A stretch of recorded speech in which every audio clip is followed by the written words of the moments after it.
Hey everybody, it's me, Ben. Caitlin's on vacation, and I'm busy here in the studio doing what I do, so there will be no Simplify bonus episode just yet. Instead, we wanted to introduce you to a new show coming out of Blinkist. If you haven't seen any of the promo or heard anything about it yet, here's the deal. It's called Self-Help, and it's all about the transformational power of books that help us find direction, find a purpose, and basically just get our shit together. So in season 1, you're going to hear from 5 best-selling New York Times authors like Johann Hari, Paula McLain, Sarah Knight, and others. And you're going to hear them tell stories of that moment, that special moment when they reached a turning point, a personal turning point. They asked themselves, who am I? How did I get here? What am I supposed to do next? And then they found exactly what they needed in a book. And that's our thing, so we're excited about it. It's hosted by our colleague, Terence Mickey, who you've heard previously on The Moth and also here on Simplify. He's helped us hugely so far since he joined last year with an amazing ear for a good story. He's a fantastic host, so you'll definitely not want to miss this. The launch date is March 21st. That's next week. But we want to share the first episode of Self-Help right here in the Simplify feed because we thought you'd want to hear it. It features the story of Susan Cain. Susan Cain has a book, Quiet, which has transformed the lives of millions of introverts. Amazing woman. We're thrilled to expand the podcast here, coming out of Blinkist. We think you're going to be really impressed by this. So here's the deal. Go subscribe to Self-Help. Subscribe to the feed on Apple Podcasts or wherever you listen. Do that now so that on March 21st, you're going to get all 5 episodes of this podcast at the same time. We're going to just dump them all at once, and it's going to be really cool. So without further ado, here's episode 1 of Self-Help with Terence Mickey and Susan Cain. See you soon. Okay, so Terence, I think we're ready. Welcome to Self-Help, the podcast for anyone who thought, who am I? What in God's name am I doing? How did I get here of all places? And then to figure it all out, you turned to a book because you were that kind of person. And thankfully, so am I. I'm Terence Mickey, your host, and I do not judge from where you seek your guidance. It might be from Leo Tolstoy, it might be from Dr. Seuss. I only care how the book helped you because I'm a firm believer that we cannot get enough help in this life, and books are indeed magic. This show is all about books that change people's lives and the story behind why that book was so important to them. And dear listener, if you subscribe to this podcast, which I hope you will, you'll be getting for free with the option to cancel at any time, book recommendations, personal stories, a side of therapy, and maybe, just maybe, exactly what you need to help yourself. My guest for the first episode is the New York Times bestselling author of Quiet, The Power of Introverts in a World That Cannot Stop Talking, which has sold over 2 million copies. And God bless her, Susan Cain spoke to me on an empty stomach. Okay, I have actually not had breakfast, I'm sorry to say. I've just had this glass of water sitting by my side. In order to prove the premise of my show, that books can indeed change your life, Susan shared a particularly pivotal read. In life, you have a few moments that are your gigantic epiphany moments, and this was one of mine. You probably remember exactly how old you were, and whether you had ponytails or a bob, a bowl or buzz cut, and exactly what clothes you were wearing, and probably where you were when you first learned how social status worked. When you discovered what was cool or uncool, what was acceptable, and what was total social self-destruction. For Susan, this moment happened at summer camp. I'm not sure if this was my first day of summer camp, but I think it might have been. There was a girl named, well, I won't say her name.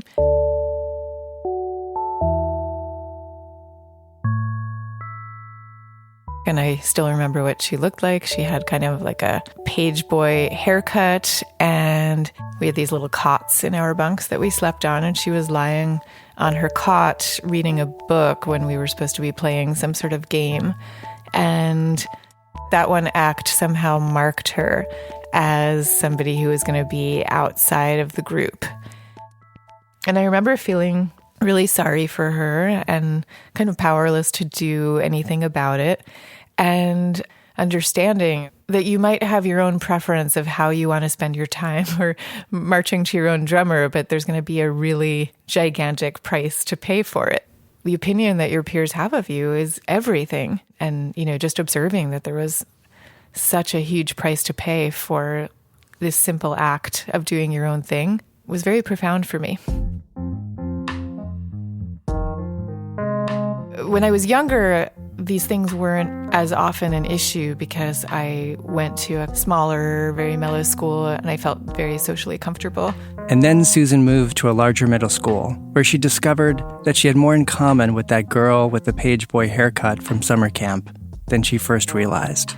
I was suddenly in this class of hundreds of kids trying to figure out who everybody was. And I remember realizing very early in that the adjective outgoing was the highest form of praise that you could give to somebody. Even more than being pretty, it meant even more to be outgoing. And I remember thinking, oh, that's interesting. Okay, that's what it is. Well, am I outgoing? And then realizing, like with dismay, nope, I'm not. Oh, she can laugh about it now. But at the time, with that self-knowledge, Susan did what any child would. Spend time feeling bad about it. And then she faked the opposite as best she could. I think I would just try to act kind of more smiley or talk more or whatever than was actually natural to me. But she couldn't escape what the world was teaching her. No matter how much you might want to be a kind of quieter person going your own way, that was not the recipe for a successful life somehow. And, that somehow I was going to need to adopt a more extroverted persona.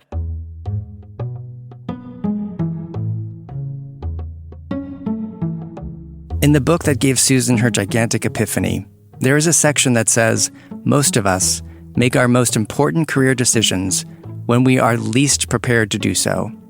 The decisions we make early in life set in motion a chain of events that will influence our entire lives.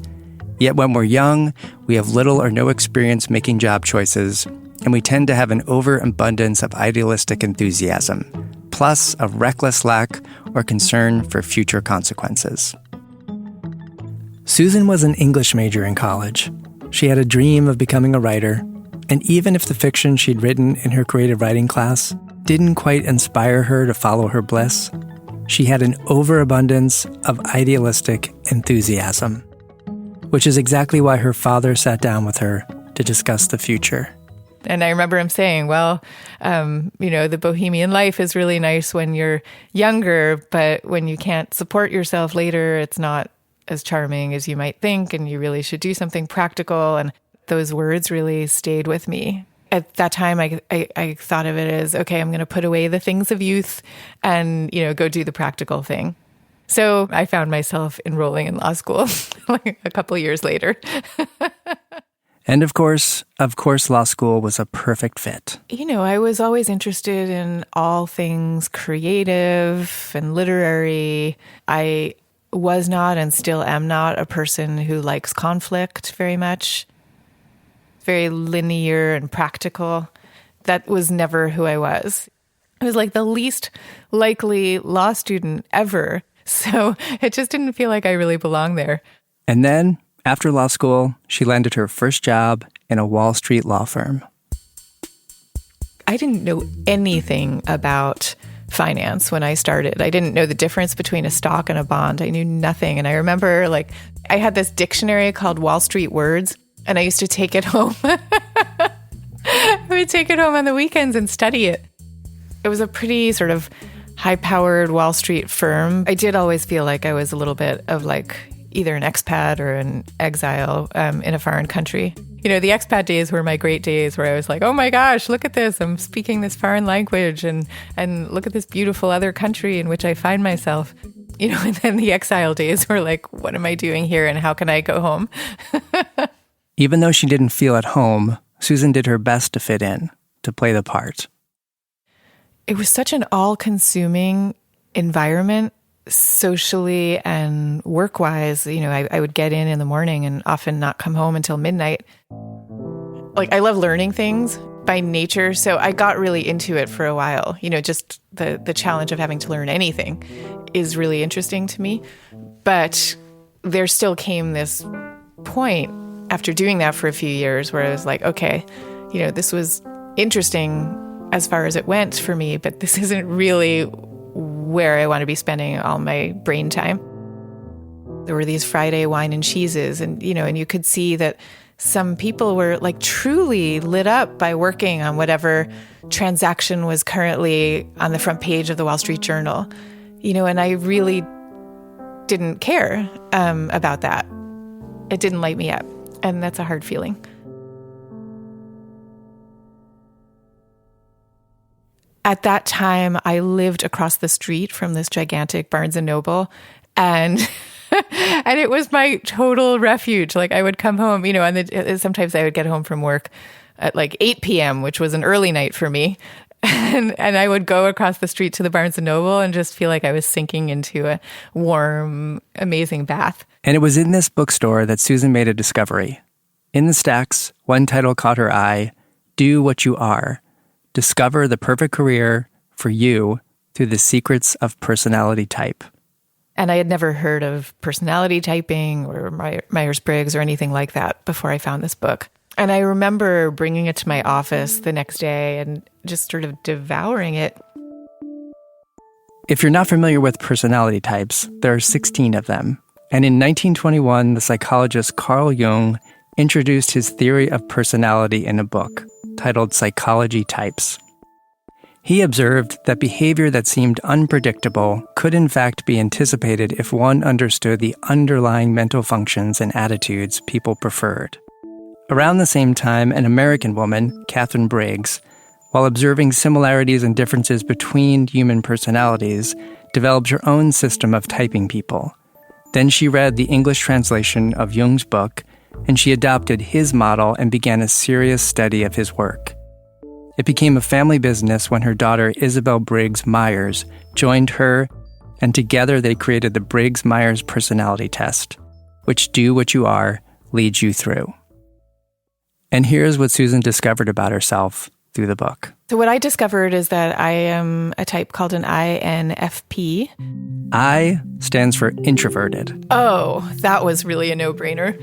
I've never found much joy in group life. I've always, my entire life, preferred to socialize one-on-one and to have sort of deep and searching conversations. N stands for intuitive. I'm such an extreme intuitive. We can start by talking about the opposite of intuitive is sensing, right? And like, I'm so bad at knowing what is happening in the material world around me.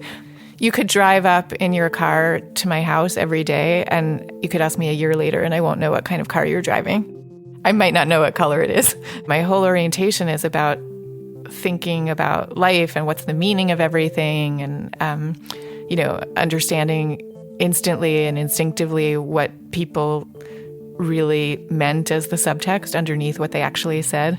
That's just kind of where I live. F stands for feeling.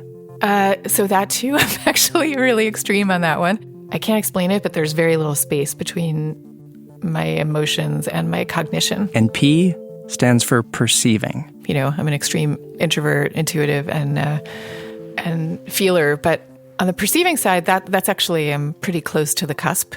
I have a much more go with the flow approach to life, but partly I think because of all the years I spent in the law, I've come to really like things to be reasonably organized also.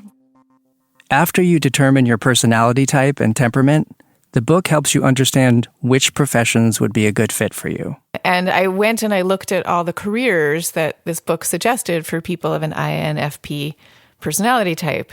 And they were all like writer, psychologist, social worker, clergy person, therapist. I knew instantly that, oh, wow, that actually really is exactly who I am. And it's so far from where I find myself. Now, a little self-knowledge is fine, but when you start going down the rabbit hole of know thyself, you can discover some pretty dark truths.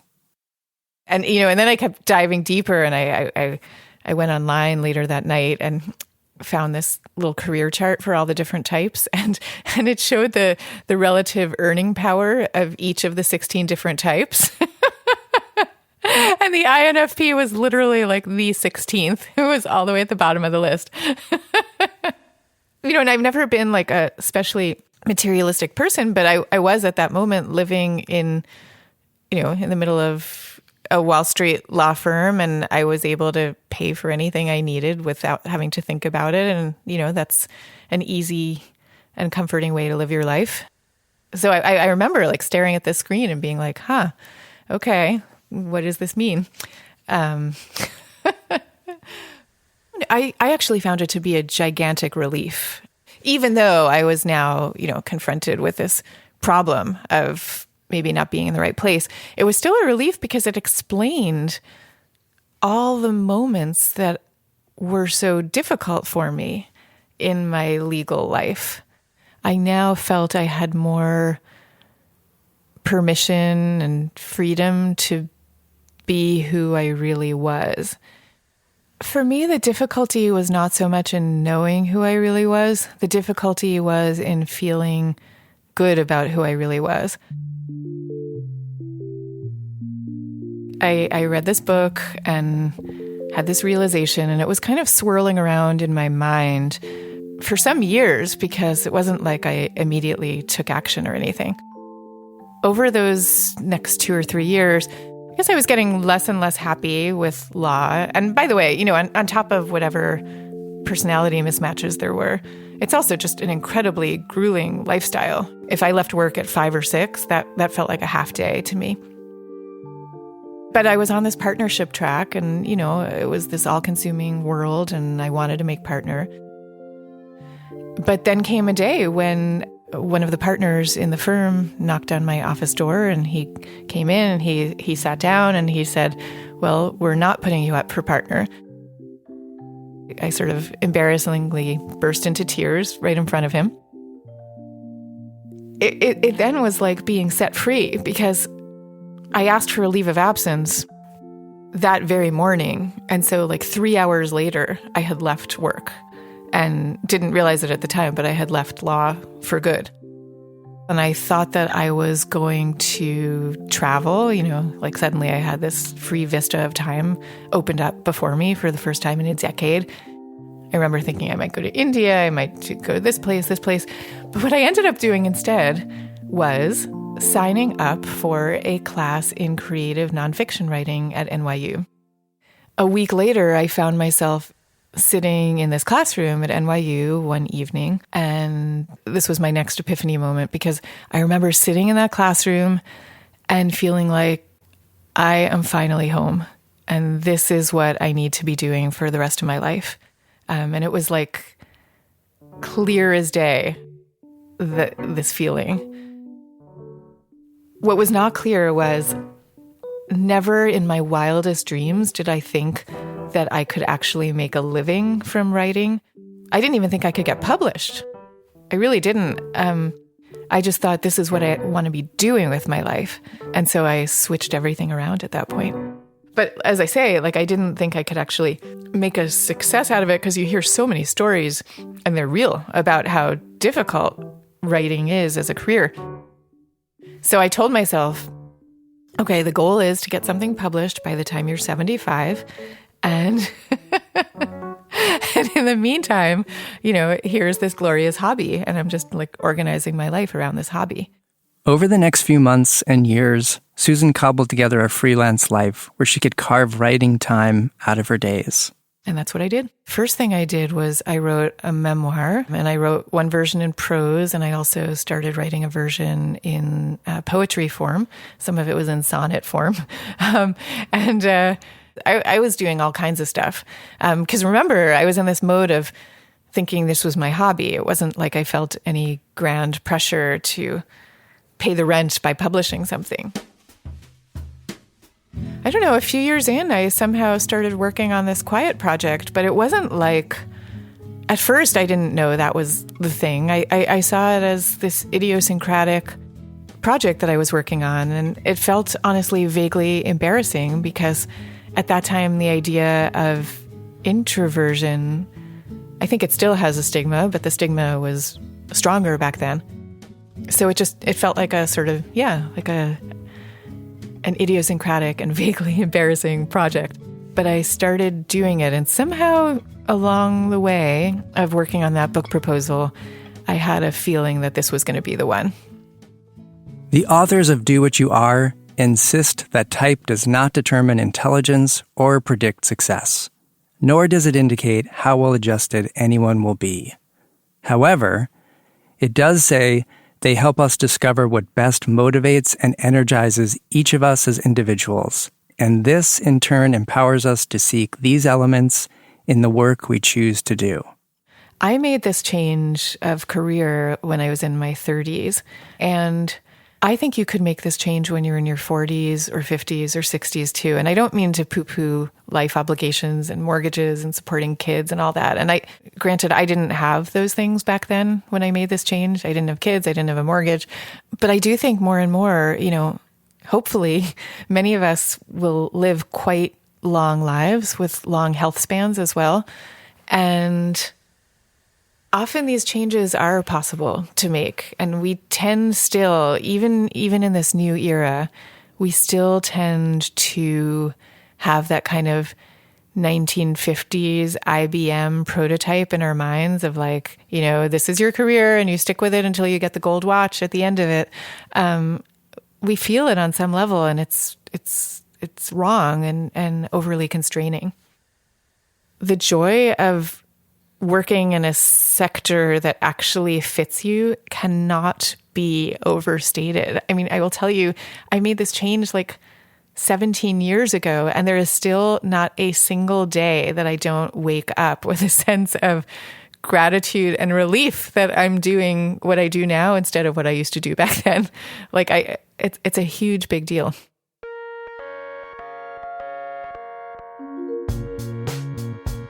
Self-Help was created and produced by yours truly, with audio engineering help from Dominic and production assistance from Nat.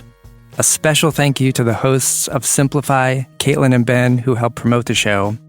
Since Self-Help is a celebration of reading as well as cheap therapy, for Season 1, I collected stories from New York Times bestselling authors. Susan Cain, who you just heard from, Eli Finkel, Sarah Knight, Paula McLain, and Johann Hari. I wanted to hear stories from people who followed the calling of the written word, and Season 1 covers a broad range of topics from addiction to personality types, and just for the hell of it, a dash of existentialism. But future seasons will be based on themes, parenting, relationships, finance, and any area you, dear listener, think you need help in. Please tweet at me what you want and your book recommendations. I'm at Terence_Mickey, and on Instagram, I'm at Terence.p.Mickey. I look forward to hearing from you, and if you're dying to read the books mentioned in today's episode, I have a special treat for you. If you think Do What You Are might change your life, my voice just got weird. If you think Do What You Are might change your life, or the life of someone you know, check out Blinkist. We read a wide variety of nonfiction books, highlight the key insights, and record them for you to read or listen to while you're commuting or enjoying your morning cup of coffee. Basically, whenever you want a small but powerful burst of learning and to discover your next life-changing read.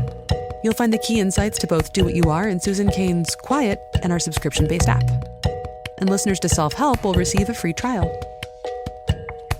Please visit Blinkist.com/selfhelp and use the voucher code CAIN for 14 days of free nonfiction browsing.